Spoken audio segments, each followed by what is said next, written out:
राधे राधे। दोस्तों, वीडियो शुरू करने से पहले अगर आप चैनल पर नए हैं तो चैनल को सब्सक्राइब जरूर करें, साथ ही बेल आइकन पर प्रेस करें ताकि आपको हमारे चैनल से जुड़ी नई नई अपडेट मिलती रहे। और हाँ, कमेंट में एक बार जय श्री कृष्णा जरूर लिखना। तो चलिए वीडियो को शुरू करते हैं। गीता में भगवान श्री कृष्ण ने रणभूमि में अर्जुन को जो ज्ञान दिया था वह गीता में बताया गया है। गीता में कुल 18 अध्याय हैं और उन सभी का अपना अलग अलग महत्व है। आइए जानते हैं गीता के पहला अध्याय का महत्व क्या है। श्री गीता उपनिषदों का सार है।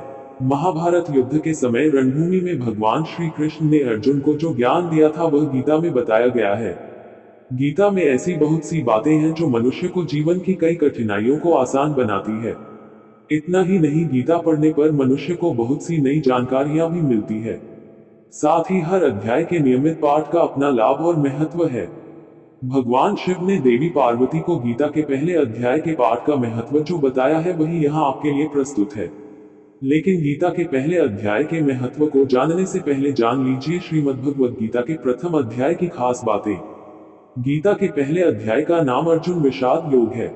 इस अध्याय में कुरुक्षेत्र के मैदान में उपस्थित बंधुओं और संबंधियों को सामने देखकर अर्जुन के मन में उठे विषाद और मनस्थिति का वर्णन किया गया है, जैसे संजय धृतराष्ट्र को बताते हैं। गीता प्रथम अध्याय का महत्व।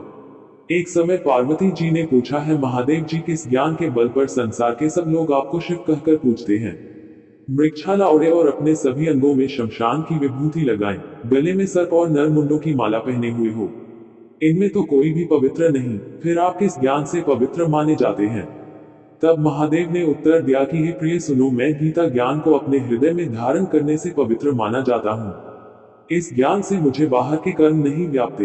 तब पार्वती जी ने कहा कि हे भगवान, जिस गीता ज्ञान की आप ऐसी स्तुति करते हैं उसके श्रवण करने से कोई कृतार्थ भी हुआ है? महादेव ने उत्तर देते हुए कहा कि इस ज्ञान को सुनकर बहुत से जीव कृतार्थ हुए हैं और आगे भी होंगे।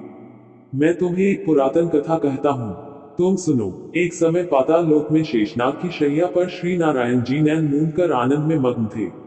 उस वक्त भगवान के चरण दबाते हुए लक्ष्मी जी ने पूछा, हे प्रभु, निद्रा और आलस्य तो उन पुरुषों को व्यापता है जो जीव तामसी होते हैं, फिर आप तो तीनों गुणों से अतीत हो। आप तो वासुदेव हो, आप जो नेत्र मूंद रहे हो, इससे मुझके बड़ा आश्चर्य है। नारायण जी ने उत्तर देते हुए कहा, हे लक्ष्मी, मुझको निद्रा आलस्य नहीं व्यापता। एक शब्द रूप जो भगवत गीता है उसमें जो ज्ञान है उसके आकार रूप है। ये गीता शब्द रूप अवतार है। इस गीता में अंग है, 5 अध्याय मेरे मुख है, 10 अध्याय मेरी भुजा है, 16वां अध्याय मेरा हृदय और मन और मेरा उदर है, 17वां अध्याय मेरी जंघा है, 18वां अध्याय मेरे चरण है। गीता श्लोक ही मेरी नाड़ियां हैं और जो गीता के अक्षर है वो मेरा रोम है।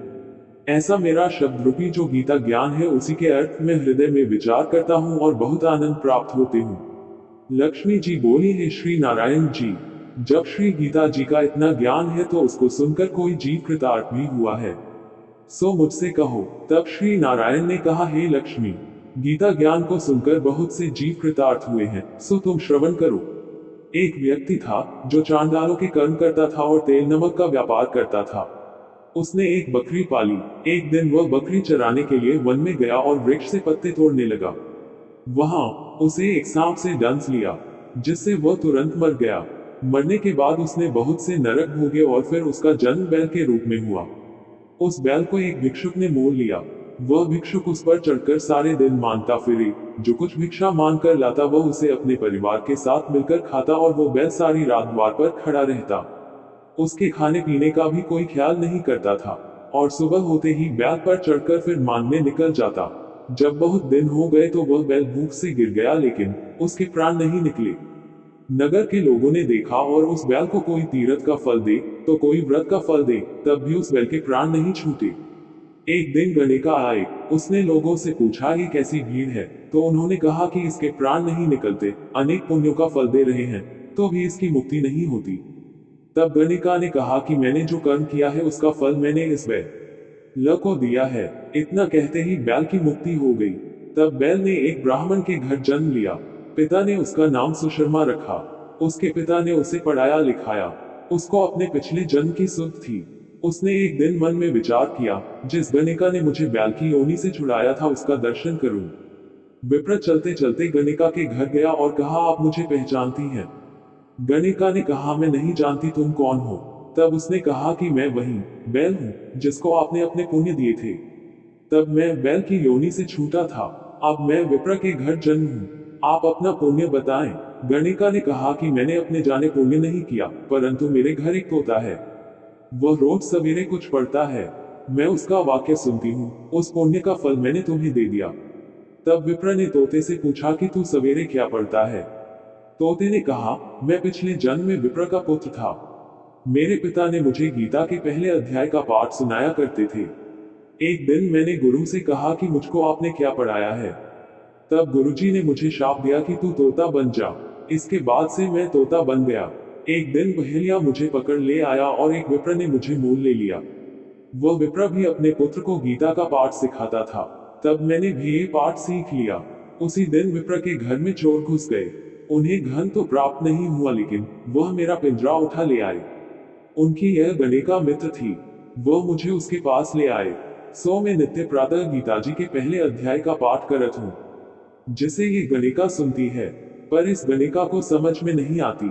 जो मैं पढ़ता हूँ वही इस गणिका ने तेरे निमित्त दिया था। वह श्री गीता जी के पहले अध्याय का फल था। तब विप्र ने कहा कि हे तोते, तू भी विप्र है, मेरे आशीर्वाद से तेरा कल्याण हो। सो हे लक्ष्मी। विप्र के इतना कहते ही वह तोता भी मुक्ति को प्राप्त हो गया।